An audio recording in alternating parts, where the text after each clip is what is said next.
Thank you for tuning into the GSMC Basketball Podcast presented by the GSMC Sports Network. I am your host, Nelson, here on this wonderful Tuesday afternoon, and we have more playoff games happening, obviously, so we're going to talk about every single one of those playoff games in the first three segments. So we're going to start off with the Denver Nuggets matchup against the Los Angeles Lakers, since that one was probably the most popular of the three matchups that happened last night. Then we're going to go on to the Knicks matchup against the 76ers, because that was a relatively good game. And then we're also going to get into the final game, which would be the Magic going up against the Cavs. And we have a very special fourth segment after that I reveal at the end of the third segment, so stick around for that. But before I begin, I'd like to remind everybody to please use the link in the description or the link displayed below the ticker on every show segment to get your comments recognized. Once again, the link is displayed below the ticker on every show segment. It is gsmcspodcast.net. Really helps the show, makes the show much more interactive between myself and you guys. And with that out of the way, we can go right ahead and talk about the Lakers matchup against Denver. It did not start out to be as close of a game as the final score would have you indicate. The Lakers, they were up by around 20 points at one point, and they were up for a majority of the first half before the Denver Nuggets were able to mount a comeback off of the end of the game with Jamal Murray hitting the game-winning shot and thus making the score 99-101 in favor of Denver. So Denver is now up 2-0 over the Lakers, which is really not that good, especially when you have two great performances from Anthony Davis back-to-back. He ended the game with 32 points and 11 rebounds. LeBron James ended with 26 points, 12 assists, and 8 rebounds. D'Angelo Russell, he played rather well. He had 23 points in this game, and he shot 8 for 16 from the field, which was overall much better than what he did last game. But Roy Hachimura, he only ended the game with 3 points, and he played 38 minutes. And Austin Reeves played 33 minutes, and he ended with 9 points, which is not really good when you're playing that many minutes and you're on the Lakers. You absolutely have to make the most of your minutes. Otherwise, you're just putting your team in worse spots to win. This isn't the same LeBron as he was previously, where it could literally just be him and he could will the team into winning. No, this is not the same. It's not the same LeBron. He needs, and granted, even though LeBron could have done that in his prime, he still needed help in order to win in the end. So it doesn't matter whether it's later or it's earlier. LeBron and every single star player needs their role players in order to have some sort of success, which is partly why Jokic's performance did not go to waste. He ended the game with 27 points and 20 rebounds and 10 assists. And Jamal Murray, he ended the game with 20 points and 5 assists. Remember, he shot the game winner over Anthony Davis's face. And Michael Porter Jr., he ended the game with 22 points and 9 rebounds. Aaron Gordon ended the game with 14 points. And that was essentially all of the scoring. Christian Braun ended the game with 10 points. And that was basically all of the scoring that came in from the Nuggets. But since, the Lakers, they didn't really have that many scorers, there wasn't really a need to worry. As long as you're able to outscore Anthony Davis and LeBron James at the same time, or if you could have a few players that are able to match the both of them in points, then you'll most likely be good for the remainder of the matchup, because chances are, like, especially like given the most recent games, LeBron's teammates won't step up when LeBron and AD desperately need them to. And this has been the biggest problem with LeBron's entire career, not being able to have teammates that are able to sort of compete when the lights shine the brightest.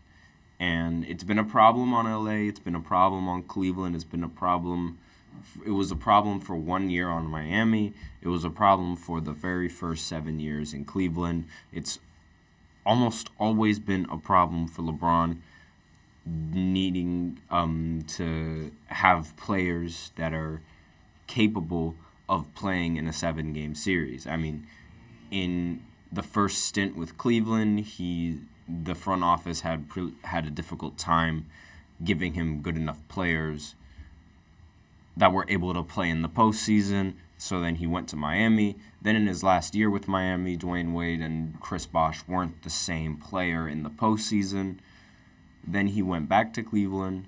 Then in 2018, Cleveland did a really bad job in managing the roster. So then he left. Then going to the Lakers roster was already really bad, so they traded for Anthony Davis. They won. But then as they kept moving on, and as the years kept moving on, the Lakers kept doing bad. They kept managing the lineup pretty poorly, and as a result, the lineup that we're left with the Lakers and the lineups that have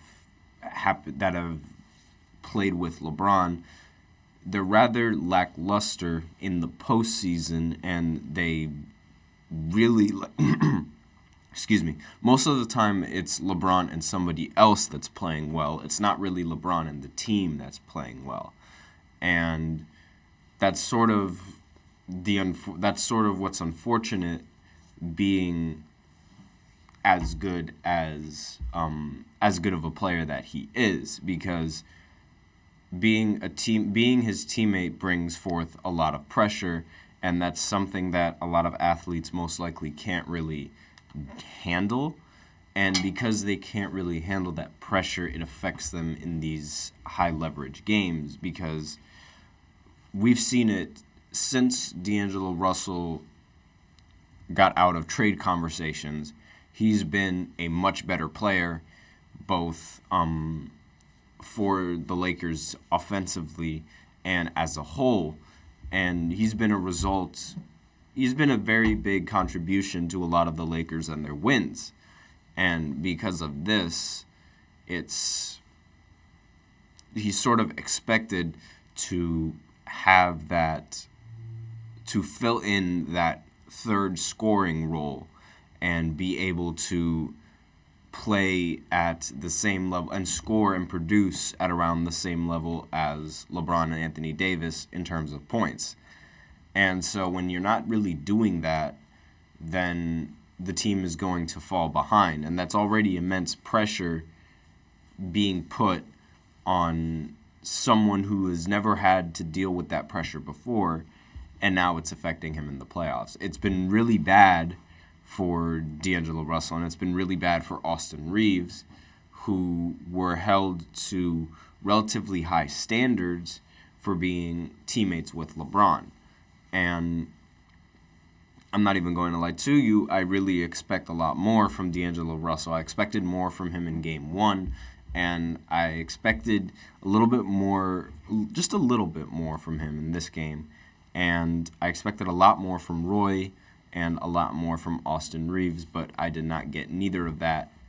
And as for the Lakers game, I really have no idea exactly where this team is going to be able to go. I genuinely do not know where this team is going to be able to go, because it's like now the series is going to get shifted to the Lakers' home court, and the Lakers absolutely have to defend it. with everything that they have. If they're unable to defend home court, then they could either see themselves getting swept, or they're going to see themselves losing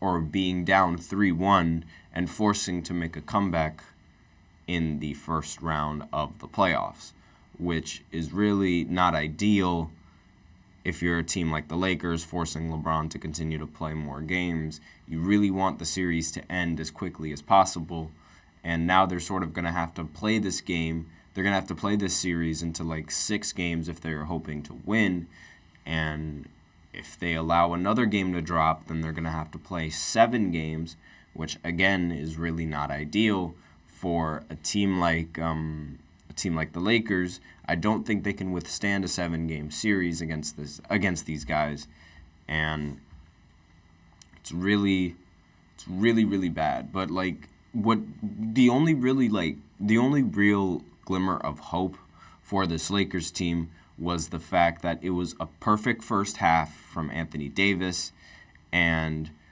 a 3-point clinic by D'Lo, and the Lakers were up relatively early in this game. So that was really the highlight for the Lakers tonight, the fact that they were able to have a really huge lead. So they are able to lead on this team. It's just holding the lead is a completely different story. So Denver came back while the Lakers staggered, and LeBron and AD's the Lakers were staggering LeBron and AD's minutes in the late third and early in the fourth. For some reason, they weren't playing as long as they should have, and I don't understand why, because they both should have been out there as long as possible, considering how many minutes. I mean, they ended up playing a lot of minutes in this game, obviously, but it's just they still played significantly less than the rest of the players for some odd reason. And LeBron kept the Lakers alive down the stretch until the last shot, and then it was Jamal who put the game away at the buzzer. So it was a relatively close game, which is another thing in favor for the Lakers, because they were able to make this game close, and they weren't defending home court. So again, Denver, they still hold the advantage defending home court, and no away team has been able to come out with a win in these playoff games. But these games have gotten a lot closer recently than the very first day of the playoffs, where it was just blowout after blowout after blowout after blowout, and it wasn't really that interesting to me, at least, because it was just another blowout after another blowout, and when blowouts happen every single time, it's really just it gets a little bit boring. So the fact that this Lakers game and this that game 2 of the Lakers against the Nuggets was a little bit more entertaining, that's always really good. LeBron was really upset after this game, and he was really mad at losing to Jamal Murray in the game winner. Obviously, if Jamal would have missed that shot, Lakers probably would have stood a chance winning it in the end. But unfortunately, that's not what happened whatsoever. It was a really clutch shot coming in from Jamal Murray. There's nothing you could really do about it other than because the game was tied and it could have been sent into overtime, but it was, unfortunately, LeBron, he did miss a 3-point pull-up. So that may or may not have costed them the game. And, obviously, Jamal Murray, he ended up hitting the shot. So I'm just going to throw that out there because, not many people are, I do say LeBron is clutch, but that was a really important shot that he ended up missing, which was, he did end up hitting a lot of other crucial shots down the stretch, but it's just there's only so many that you could hit, even though he definitely probably should have made that. But that's basically it for this first segment. And now the Lakers look to move into Game 3 of the series, which is going to be happening on Thursday at 10 o'clock. And we're going to see if the Lakers can defend home court and possibly make this a series. So in the second segment, we are going to be talking about the Knicks going up against the 76ers in this other relatively close game. So I will be right back after this short break.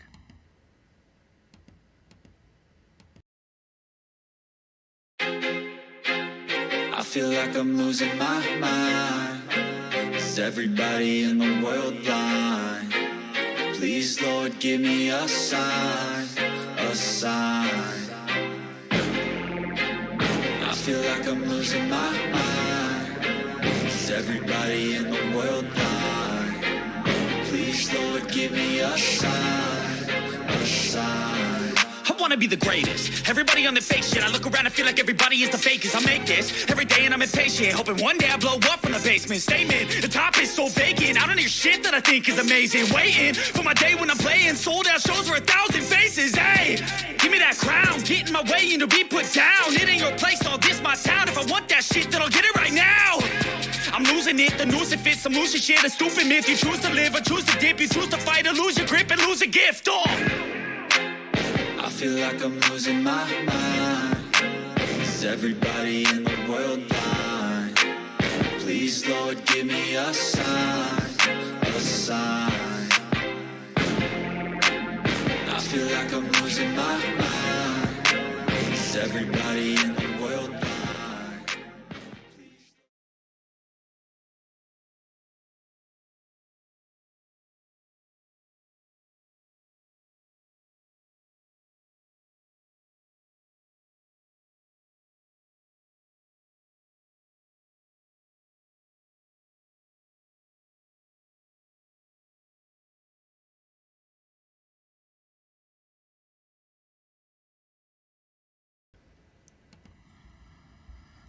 And we are back with the the second segment of the GSMC Basketball Podcast presented by the GSMC Sports Network.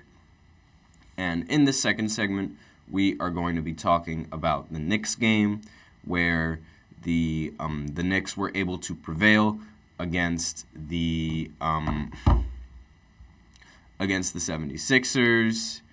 And this was obviously a very, very important game for the Knicks. It was a really close game, but they ended up coming out on top. Thank the Lord for that. I watched all the way up to I watched the second half of this game. I didn't watch the first half because I was doing work. I was doing homework.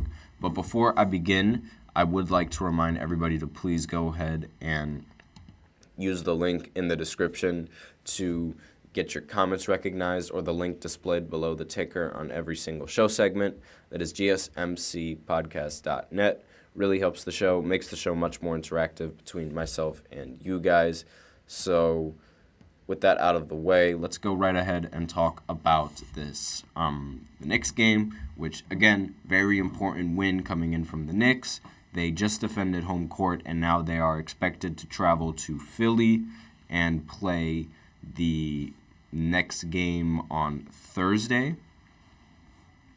So they're playing just before the Lakers play on TNT. So they're in line with that, they're in line with that same schedule with the Lakers and with the Cavs and with the Magic. So again, DiVincenzo, he ended up winning the game on a game-winning three, and it allowed the Knicks to take the lead. And then OG Anunoby got fouled, and once he got fouled, he got sent to the line, and he was able to drain the 2 free throws, making the final score 104-101. Again, this was a really big win from the Knicks.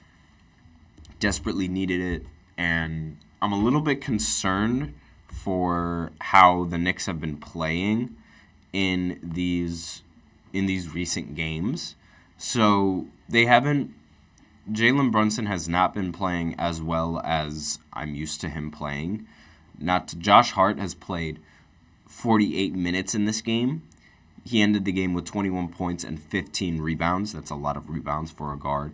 Jalen Brunson, he ended the game with 24 points, and he shot 8 for 29 from the field. So that's a lot of shot attempts and not enough points coming in from Brunson. DiVincenzo ended the game with 19 points, 5 of 10 from the field, and he played 37 minutes, so not bad at all. OG Anunoby ended the game with 10 points, and Isaiah Hartenstein ended the game with 14 points and 8 rebounds. So Miles McBride ended the game with 9 points as well, and the bench only scored 16 points. However, the rest of the starters, they were able to score 88 points, totaling to 103 points, and obviously like the game-winning three that DiVincenzo made. So luckily for him, they were able to prevail in a game where both Maxey and Joel Embiid played very well, and Tyrese Maxey ended the game with 35 points, 10 assists, and 9 rebounds. Joel Embiid ended the game with 34 points and 10 rebounds and 6 assists as well. Tobias Harris ended the game with 10 points and 9 rebounds. And basically that was it for the scoring for the 76ers. Joel Embiid ended up shooting only 12 free throws, ended up making only 8 of them. And he also shot 12 for 29 from the field. He ended up shooting the ball a lot more than he normally does. And one other thing that I feel like should be noted about this game was how the Joel Embiid was complaining a lot about the results of this game. He's extremely confident that the Sixers are going to end up winning the series in the end, and he also wanted to file a complaint about the refs in this game. And I mean, it really just speaks for itself, just the player that he is, relying on the refs for these kind of calls and thus complaining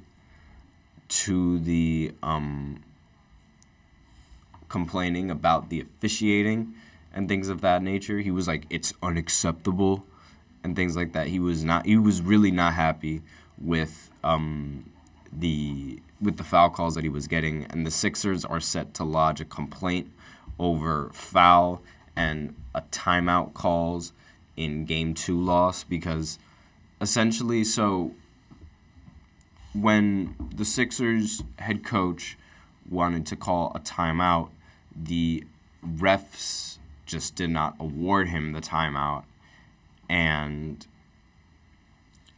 it was a really interesting sight, because you could see him jumping up and down, like trying to call a timeout, and the ref just wasn't giving it to him.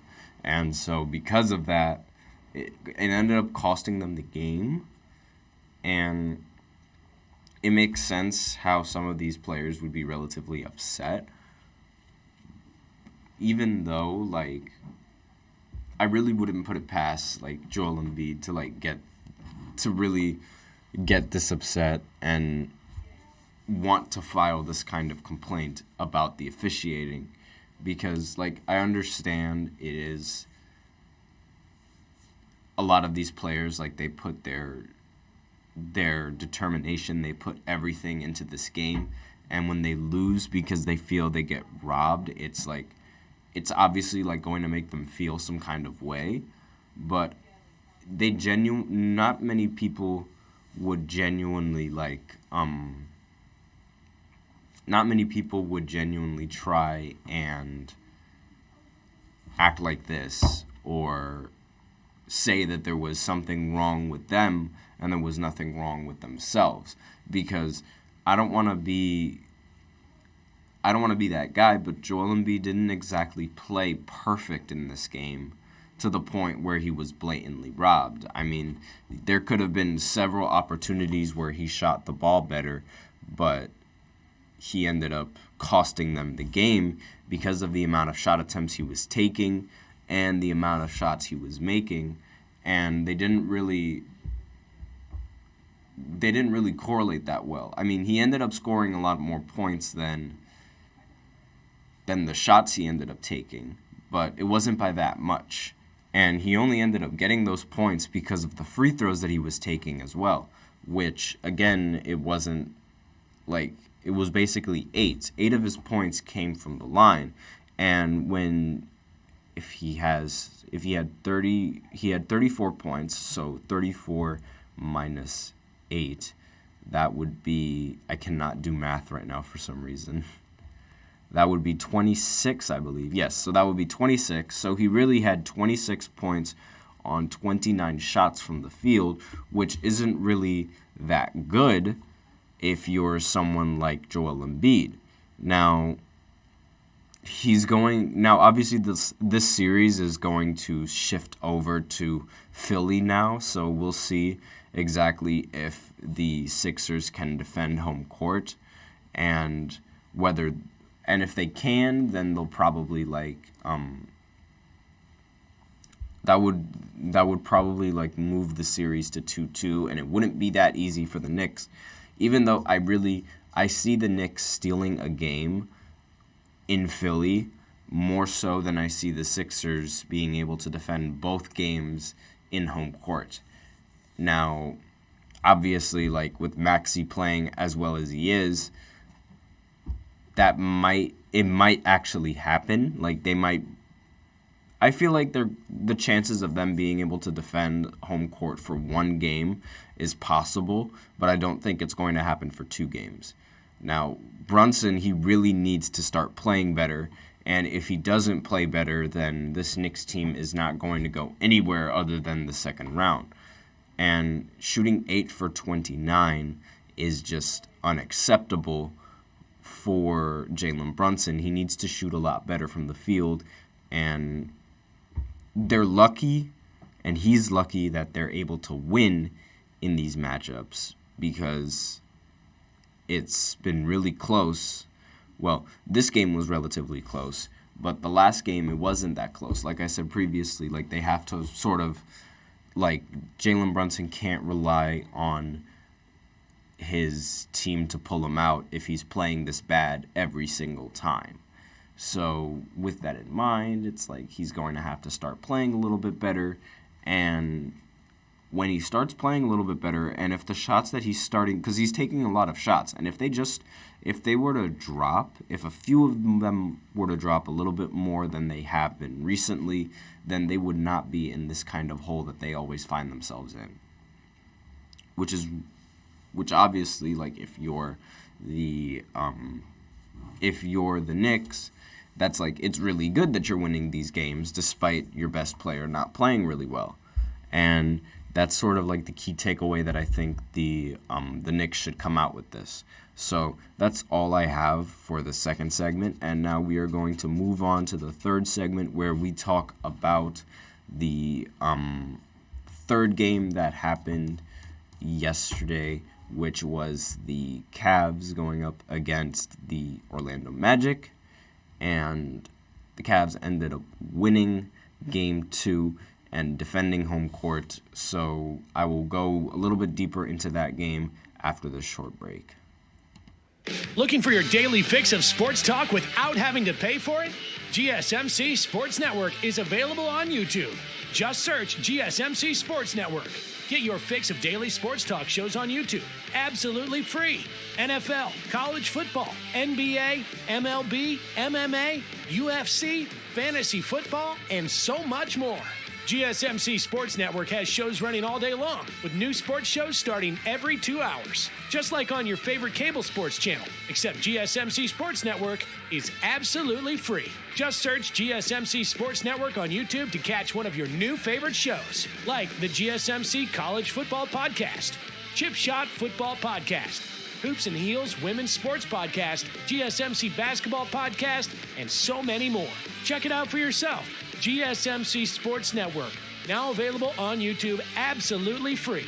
Search GSMC Sports Network on YouTube right now.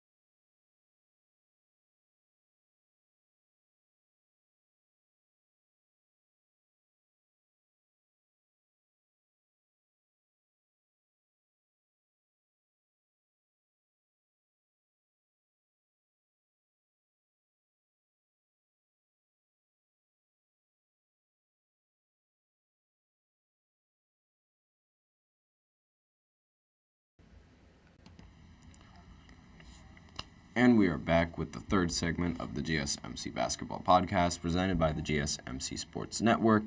And in this third segment, we are going to be talking about the Cavs and their matchup against the Orlando Magic and how that's been going down recently. A lot of these games, there hasn't really been a lot of scoring. So the final score for this Game 2 performance was 96-86. And keep in mind, the final score of the last game was 97-83. So that's always fantastic. Brady Johnson, hey, I have a question. Go ahead, I might have an answer. If you just tell me what your question is.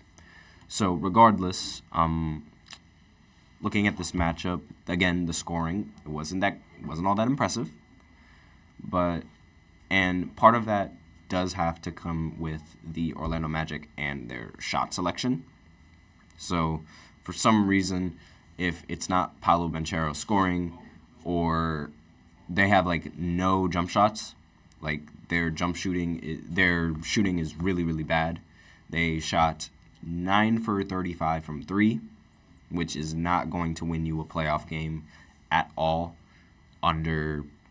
against any of these players who are very good at shooting the 3.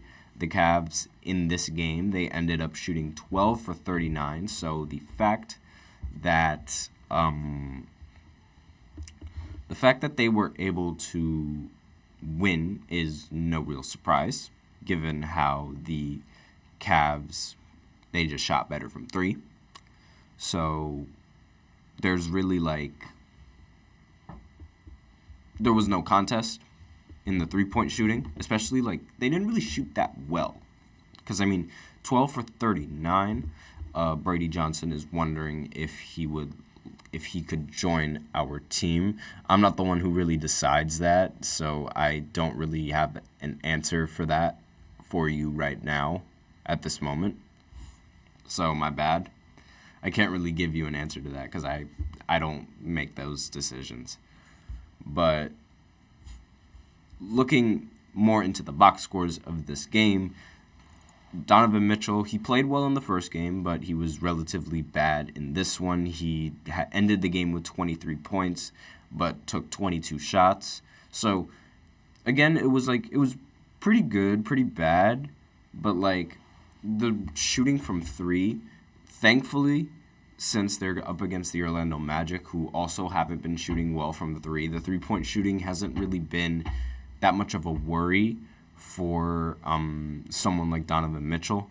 Evan Mobley, he ended the game with 17 points, 5 of 13 from the field. Jarrett Allen, he ended the game with 16 points, 6 of 10 from the field, as well as 20 rebounds. So obviously he was very effective on the boards for this team. Garland ended the game with 15 points, 5 for 11 from the field, as well as 4 assists. And let's see. That was basically all the important scores. As Isaac Okoro ended the game with 10 points, 4 of 8 from the field. And again, like with the score being 96 to 86, there wasn't really that many scorers for either side of the teams, and it's really like it's really boring. Like there's no other word to say it other than like the fact that this matchup is really boring, because like the threes just aren't falling, and most of the time the Orlando Magic's offense is just consistent of people trying to lay the ball up over and over again, and you can only get so many layups. And with the way the Cavs were playing in this game, they weren't really shooting the ball that well either. So it was just boring on both ends of the floor when I was watching this game. And like I was flip-flopping between the channels, both the Knicks game and this game. But Paolo Banchero, he did not shoot the ball rather well, and he ended up shooting 9 for 20 from the field with only 21 points. And again, there was like because of the fact that this team is sort of like the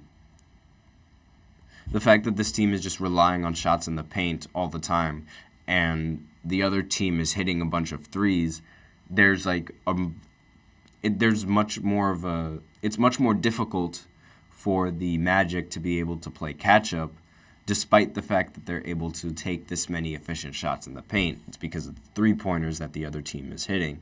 And Donovan Mitchell is usually really good in the postseason. So the fact that this team is going to have to play some home games being down 0-2 in the series, I don't think it's a really good it's a good scenario that they have lined up for them going into the playoffs. So maybe if they were like tied in the series, this would have been a little bit better. But since they couldn't split the series, I'm not really feeling that confident on the Magic winning in the first round. I mean, they weren't really my favorites to win the first round against any type of team anyway. So nothing has really changed, but making the series competitive, I genuinely thought they would have like at least won a game by now, but they haven't so far. And with the Cavs, they're most likely going to move on to the second round, which would be interesting to see Donovan Mitchell on that stage once again. He hasn't really made it to the second round recently, and when he did make it to the second round, when he was a rookie, he was really good, and I really liked seeing him play in the postseason. And he's sort of been that player where it's like we know he's really good in the postseason, but it's just every single time he loses in the first round, and that has like a good and a bad reputation to it because, again, you put up great stats, but you end up losing in the first round. So it's like, what are those stats for, if that makes sense? And with all that in mind, now this would be Mitchell's chance to be able to. This will be Donovan Mitchell's chance to be able to sort of prove everyone wrong and show everybody that he deserves to make it to the second round, and he deserves all of these, all the praise that any kind of player would deserve making it to the second round, because it's been a while since he's been there, and he is one of the league's, in my opinion, from what I see from him, he is one of the league's better playoff performers that we have. It's like almost every single time in the postseason he puts on a show. He's done it on Utah. He did it when he was a rookie. He did it when he was in the bubble. He's done it when he did it for a little bit when he was playing against the Knicks last year. It was short-lived, and now he has a chance. Now he's doing it again this year, albeit the fact that he did not really play that well in this game. That doesn't really matter, because at the end of the day, he's the one that's going to most likely be coming out winning the series. And when you win the series, that's really the only thing that people are going to remember. That's one of the more overlooked things about playoff series. Most of the time, a lot of people won't remember if you played really bad if you end up winning. And you can have a few bad games, but if you played really good overall, then it's going to be overlooked. And in this type of game where there's not really... Because the way that this game is scheduled and the way that it's been scheduled around other NBA games, it's one of those series where it's like, okay, you can watch this, but this is the big game that's going on right now, because they played this game at 1 o'clock on Saturday, and then they played it again at 7, literally just before the Knicks game was going to start. And obviously, like, when the Knicks are playing and when the Cavs are playing, there's going to be a bigger market around the Knicks, and there's going to be more people tuning in to watch the Knicks game than there are going to be people watching the Cavs game. So that, in turn, alleviates a lot of the pressure that a lot of these players have to sort of deal with, because, again, Brunson has been dealing with a lot of pressure being the best player on the Knicks. And, I mean, being the best player on the Knicks is way different than being the best player on the Cavs, unless you're LeBron James. So, with this game, the Magic have to... It's the same scenario that's applied for all the teams. They have to defend home court, and they have to hopefully tie up the series. And once they tie up the series, then they can hopefully see if they can steal a game and then win at home. But I really don't think... That doesn't really look like that's what's going to happen in this Cavs series. I think that in this Cavs series, like, the Cavs are going to close this series out in like 4 or 5 games, and there's really nothing that the Magic are going to be able to do. So that's what I have for the Cavs series. Now, the same thing applies for the Lakers if they match up against the Nuggets. They're going to have to try to defend home court. The same thing that I said with the Magic. They have to defend home court, and they have to hopefully try and steal a game in Denver and maybe win in 6 games at home. That's basically like the same scenario that I said previously for the Orlando Magic. And I see this happening only because the Lakers have been able to hold a lead over the Denver Nuggets more than once. And they just need to hold it just a little bit longer, and when they do that, then they can win. So I really think that they have a shot. They have a tiny shot. Now, the Knicks game, and for the Knicks, I really don't think that the Sixers have a chance. And this might be like just the New York talking, but like, I really don't think that the Sixers have a chance to stop the Knicks whatsoever. And they, I could see this again ending in 4 or 5, but if the Sixers want to win, they have to defend home court, then they have to steal a game, and then they have to hopefully win at home in Philly and avoid the Game 7 in a hostile environment.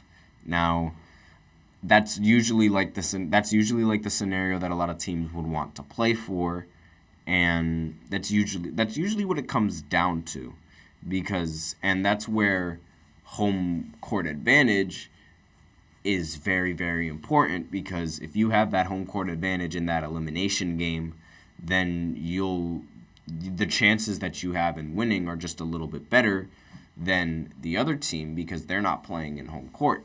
So if you have that home court advantage in the elimination game, and if you're that team that's up 3-2 and you're playing that game 6 at home, you want to try and close that game out so that way you could avoid playing in a hostile environment for game 7, which is what happened with Joel Embiid in his last series against the Boston Celtics. They ended up going up 3-2, and whoa, look at the brightness. They ended up going up 3-2, and they had to play the last game in Boston, and they just couldn't win in that final game. That's obviously that's a scenario that Joel Embiid doesn't want to play again. So he would have to win out in these next games if he doesn't want to lose his chance in the postseason. But that's basically all the opinions and all the statements that I have going into the next game. So with that, we are out of time for this third segment, and now I will go ahead and go into the fourth segment, where I'm going to talk about the matchups that are going to be happening tonight, and the matchups that they're going to start at 7:30, and I'm basically going to just give a quick rundown of the teams that I think are going to win tonight. So I will be right back after this short break.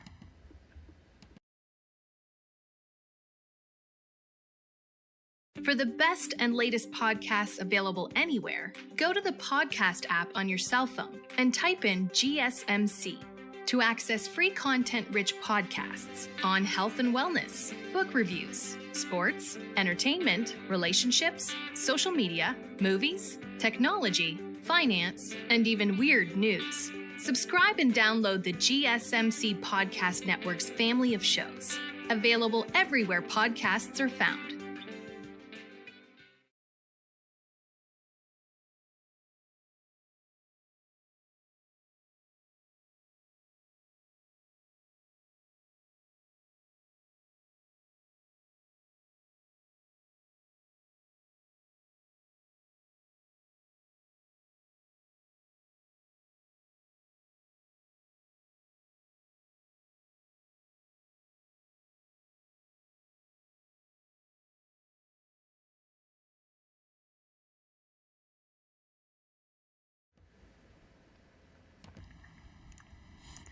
And we are back with the fourth segment of the GSMC Basketball Podcast, presented by the GSMC Sports Network. And in this fourth segment, we are going to be taking a little preview of the next games that are going to be going down in the postseason. So we have Game 2 of the Timberwolves going up against Phoenix. That'll be hosted in Minnesota. And then we have the Game 2 of the Bucks going up against the Pacers. This will be hosted in Milwaukee. And then we have Game 2 of the Clippers in matching up against Dallas. They will be playing in Los Angeles against the in the Clippers uniform. Obviously, since they're playing in Los Angeles, they host the same sort of court as the Lakers. But now this time they will be hosting it as the Clippers, even though they're going to be moving locations for the next season. So the Lakers and the Clippers will no longer share an arena anymore. But other than that, let's go right ahead into the matchups with the Suns and the Timberwolves. So the Timberwolves, they obviously took Game 1 of the last matchup.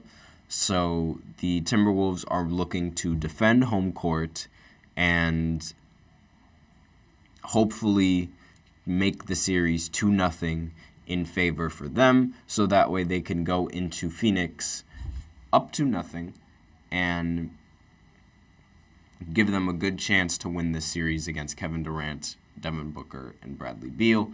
So they got lucky that Devin Booker and Bradley Beal didn't really play that well in the previous game, and it was basically just KD going up against Anthony Edwards, and Anthony Edwards was able to win that duel. Excuse me. So one of the big problems that Phoenix was going to face in this series was being able to rebound a little bit better than the opposing team, which is something that they struggled with because the length of Karl Anthony Towns and the length of Rudy Gobert was something that Nurkic and Grayson Allen just aren't going to be able to guard, or Kevin Durant for that matter. And there is a question in the chat. Brady Johnson wants to know, does KD have to win tonight to prove that he doesn't need a super team to potentially win? He kind of already has one with the Devin Booker and Bradley Beal. If they played nearly as well as we're like used to them playing, because like they're both 30-point per game scorers, and it's really just their own fault that they haven't lived up to that kind of hype. But at the start of the season, they've sort of had that reputation of being a super team when they're all healthy. So if they don't win this game, if they don't win this series, because like they could pull the ultimate 180 stunt and just come back from down 0-3, which hasn't happened before, but it could happen. But if that does happen, then we might look at this series completely different. But regardless, Kevin Durant does have a good enough team to win in the first round. And if he doesn't win in the first round, I think it should be looked at as a disappointment for Kevin Durant, because this will be around his, like, I believe his 17th year in the league, just about. And, excuse me. And the fact that he hasn't been able to make it out of these playoffs without having a ridiculous advantage, it's definitely going to put a stain on his career and his legacy, which is obviously something that he doesn't want. But so far, it's what's proven true. And he really has to win in this. I mean, it would be a lot better for him to like steal a game now, so that way he can go into Phoenix and win both of those games. Even though it's like the chances of that happening are relatively low, given how much better of an offensive rebounding team the Timberwolves are than Phoenix. And that was really like the biggest difference maker when you were looking at team stats for both of those teams. It was the rebounding difference. And even with Kevin Durant's length, it still wasn't enough to go up against Rudy Gobert's length or Karl Anthony Towns' length. So I have a feeling that the Timberwolves are going to continue the trend of the home team winning out and defending home court. And so I think the T-Wolves are going to end up winning this game. The next game on the list is the Bucks going up against the Pacers. So the Bucks sort of got lucky with the Pacers shooting rather terribly from three. I'm not entirely sure if they're going to shoot that badly again in this next game. And I really do not. Also, Brady Johnson says, I know size is killing the Suns. Would they potentially play Bol? I don't think so. Because since it's a very high-pressured playoff game, I'm not entirely sure if Bol would really make that much of a difference because of the difference in strength. And I understand Shaq, he might say, oh, he's the same as Victor Wembanyama. He's really not. And I don't think he's going to be that much of a difference maker for the Timberwolves on the boards. So now with the Bucks going up against the Pacers they shot rather badly. They shot really bad in game one, but I don't really think that trend is going to happen. Of all the teams that could steal a game, I think the Pacers have the best chance of stealing game two from the Bucks, because the Bucks, they got lucky that Dame was able to be great in just the first half, and that was all that they needed from him. Because he didn't really play that well in the second half. Granted, he didn't really need to play that well in the second half, but still, that's something that should be considered. Because this Pacers team, like, they were able to get it going in the second half, but it's just since the score was just too great for them, they ended up losing. And it was unfortunate for them, but we'll see how the series plays out.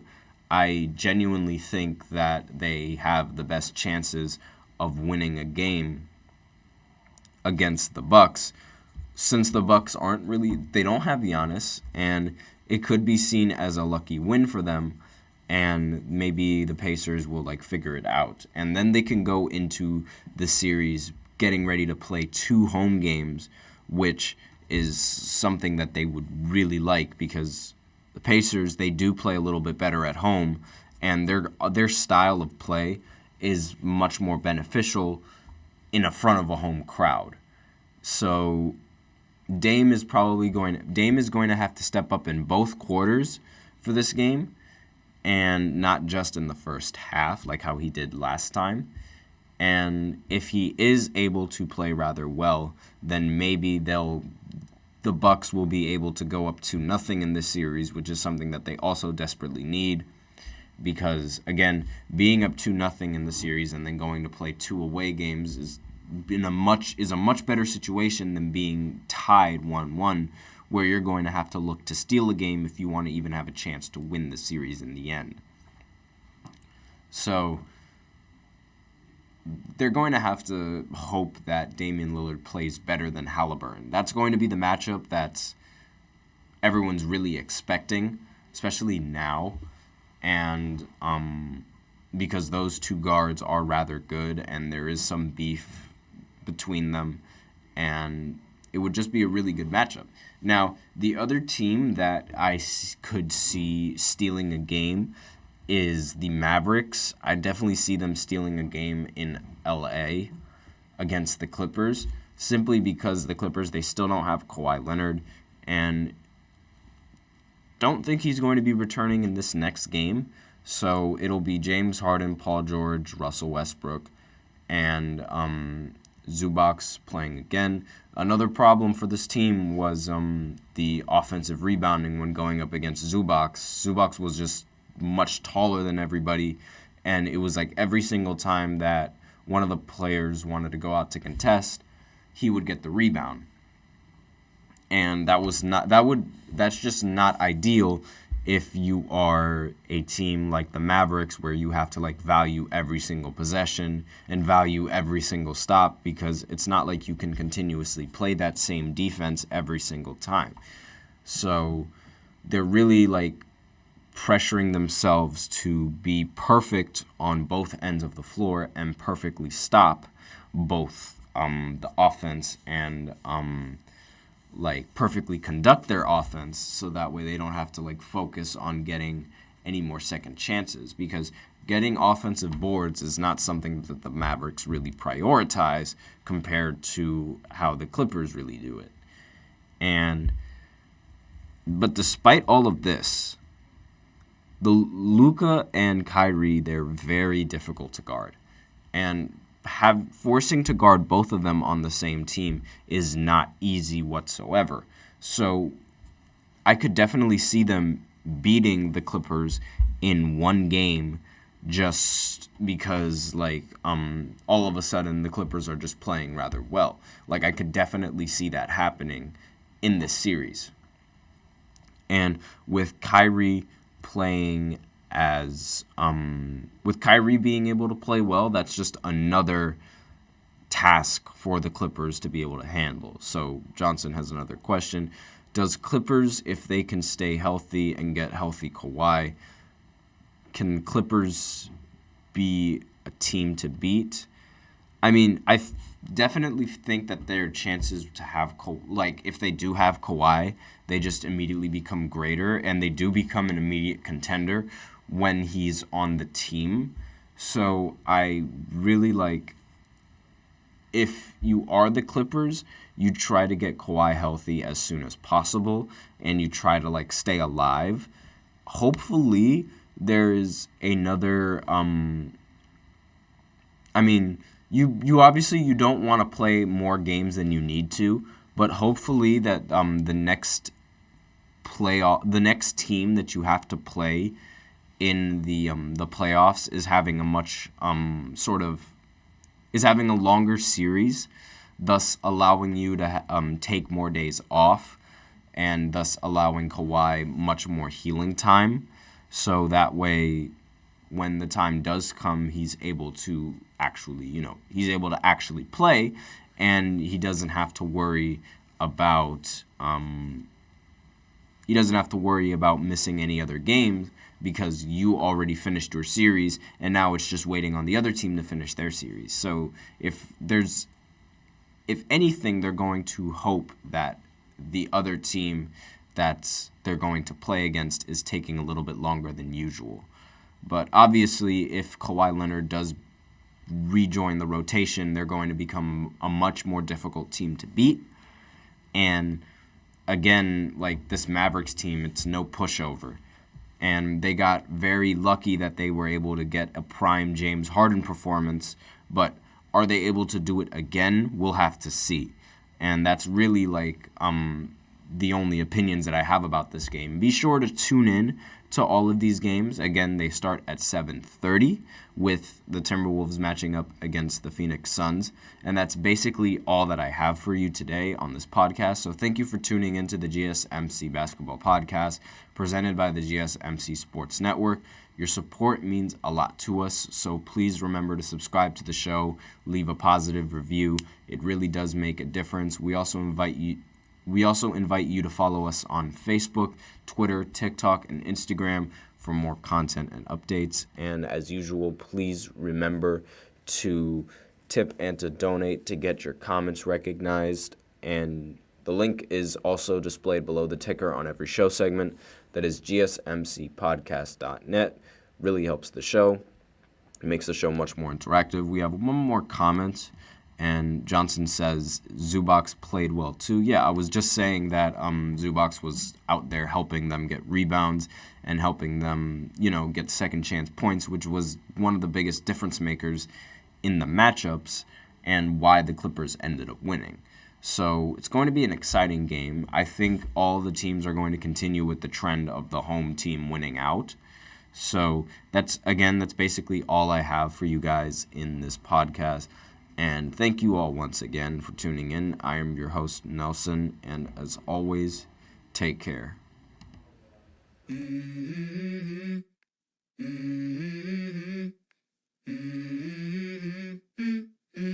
Let's go. I wake up to a little bit of drool on my pillow, feel like it's gonna be a bad day. Yeah, I'm tired of shit, and the coffee ain't hit yet.